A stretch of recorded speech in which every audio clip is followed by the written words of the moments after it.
नमस्कार दोस्तों, मार्गदर्शन पे आपका बहुत बहुत स्वागत है।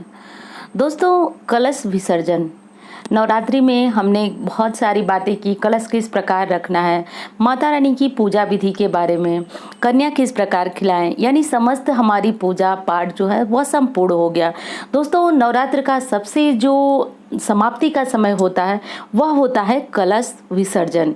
यानी देखिए, आप सबको पता है कि कलश में हम आह्वान करते हैं। प्रतिपदा के दिन कलश में संपूर्ण देवी देवता का आह्वान करते हैं। तो दोस्तों, जिस प्रकार कलश रखना बहुत विशेष होता है, उसी प्रकार कलश विसर्जन भी बहुत विशेष होता है।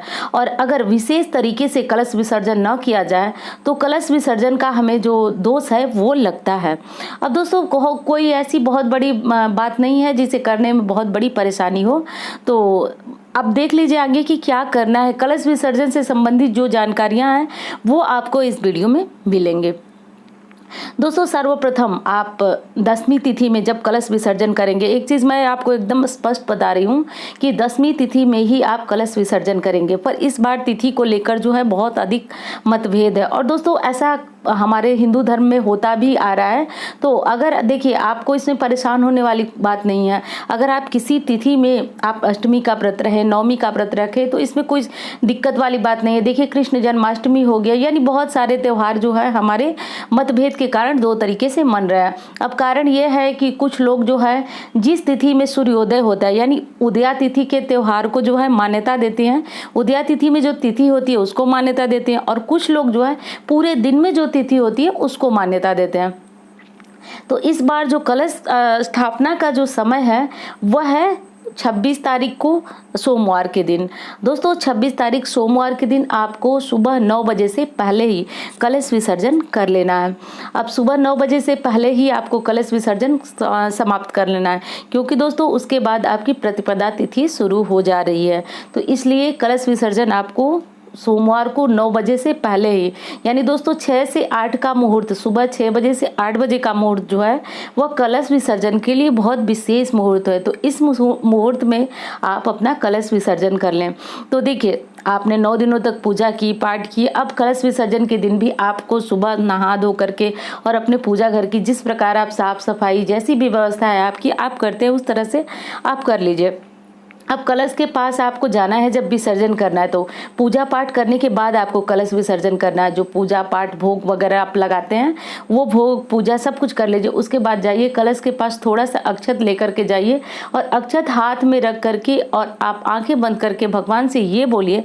दोस्तों, ध्यान देने वाली बात है, मैं फिर इसलिए आपका ध्यान खींच रही हूँ कि ध्यान देने वाली बात है कि जिस प्रकार आप कलश में देवी देवता को आह्वान करते हैं, बुलाते हैं, उसी प्रकार कलश विसर्जन करना भी एक विशेष प्रक्रिया है। तो इस बात को आपको अवश्य करना होगा। तो आप हाथों में अक्षत ले लीजिए। अक्षत यानी बिना टूटे हुए चावल ले लेने हैं और आंखें बंद करके आपको भगवान से कहना है कि हे भगवान, मैंने इस कलश में आपका आह्वान किया था। हे माता दुर्गा, मैंने इस कलश में आपका आह्वान किया था। हे वरुण देव, तो हे प्रभु, मैंने जो अनुष्ठान किया था वह पूर्ण हुआ।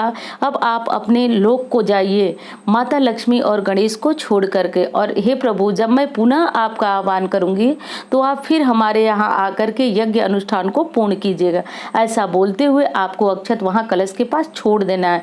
और छोड़ने के बाद दोस्तों, आपको कलश, अगर आप कहीं जा रहे हैं, जैसे कि सोमवार के दिन बहुत सारे लोगों को ऑफिस जाना होगा, किसी काम पे जाना होगा, तो आपके पास इतना समय नहीं होगा कि कलश विसर्जन की पूरी विधि आप कर पाए। अभी आप आगे जानेंगे कि कौन कौन सी विधि है, क्या करना है। तो फिर आपको अब क्या करना है, तो इसके बाद आपको क्या करना है कि अगर आपके पास समय नहीं है, बस आपको इतना लग रहा है कि अब आप कलश विसर्जन की जो पूरी पल्लव हुआ, कलश के चावल हुए, पानी हुई, इन सबको आप हटा पाए अभी, तो फिर आप उस स्थिति में क्या करें, आपकी बस कलश को थोड़ा सा हिला दें।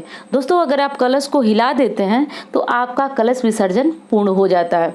अब फिर आप अगर शुभ मुहूर्त में आपने कलश को हिला दिया तो आपका कलश विसर्जन जो है पूर्ण हो जाता है। अब फिर जब आपको समय मिले, आप कलश के ऊपर का नारियल और कलश का पानी, सुपारी, सिक्का, उसको हटा सकते हैं। पर आपको हिलाने से ही आपका कलश विसर्जन जो है वो हो गया। तो अब क्या करना है दोस्तों कि आपने कलश को उठाया, पर अब मैं बात कर रही हूँ सबके लिए कि क्या क्या करना चाहिए। अक्षत तो छोड़ दिया आपने, कलश को हिला दिया, अब उसके बाद आपको पल्लव लेकर के रख लेना है, यानी जो पंच पल्लव हम डालते हैं कलश में उसको लेकर के, और जो माता रानी को फूल हार आप 9 दिनों तक चढ़ाए हैं उनको इकट्ठा किए हैं, उनके साथ पंच पल्लव को भी इकट्ठा कर लें। दोस्तों एक बहुत बड़ा भ्रम होता है कि कलश के नारियल का क्या करें। बहुत सारे लोग तोड़ करके उसको प्रसाद स्वरूप में ग्रहण भी करते हैं, और बहुत सारे लोग जो है उसको जल प्रवाह भी करते हैं, या विसर्जन के लिए जो माता रानी के फूल वगैरह होते हैं उनके साथ विसर्जन कर देते हैं। तो क्या करना चाहिए, सही विधि क्या है दोस्तों? देखिए, कलश के ऊपर हम लोग देवी देवता का आह्वान करते हैं, तो इसलिए कलश के नारियल को भी आप विसर्जन ही करेंगे, क्योंकि नारियल के रूप में आपने समस्त देवी देवताओं को वहाँ पे बुलाया था, आह्वान किया था। तो नारियल को भी समस्त सामान के साथ विसर्जित कर देना है। अब कलश में रखे हुए जल का क्या करना है दोस्तों? 9 दिनों तक वह जल भी काफ़ी सिद्ध हो जाता है। तो आपको क्या करना है कि कलश का जल आपको लेना है और अपने पूरे घर में उस जल को छिड़क देना है। दोस्तों कैसा भी वास्तु दोष हो उससे समाप्त हो जाता है, और घर में बहुत अधिक लड़ाई झगड़े कलह कहीं आपको ऐसा कुछ बहुत आपको देखने में मिलेगा सकारात्मक उसका प्रभाव। तो आपको जल लेना है, पूरे घर में छिड़क देना है। दोस्तों कहाँ कहाँ नहीं छिड़कना है? तो देखिए, टॉयलेट में बिल्कुल नहीं छिड़कना है आपको, और आपने सूरज वगैरह रखा है तो वहाँ भी आप ये जल मत छिड़किएगा, क्योंकि ये जल बहुत ज़्यादा पवित्र होता है। तो इस बात का आपको ध्यान रखना है।